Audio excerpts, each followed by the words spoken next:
ఒక సాధువు నదిలో నీళ్లు పోసుకుంటూ ఉంటే ఒక తేలు కొట్టుకుపోతూ కనిపించింది. ఆ సాధువు ఆ తేలును కాపాడదామని దానిని చేతిలోకి తీసుకున్నాడు. వెంటనే ఆ తేలు సాధువుని కసుక్కున కుట్టింది. చెయ్యి సురుక్కుమనేసరికి ఆ సాధువు తేలుని వదిలేశాడు.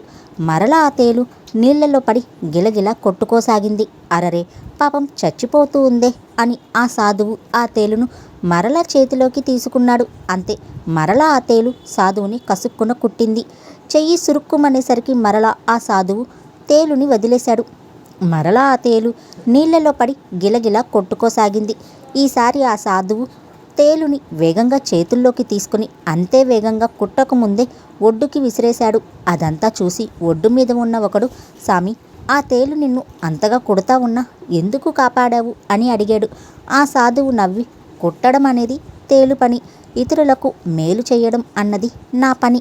దాని పని అది చేసినప్పుడు నా పని నేను చెయ్యాలి కదా అన్నాడు.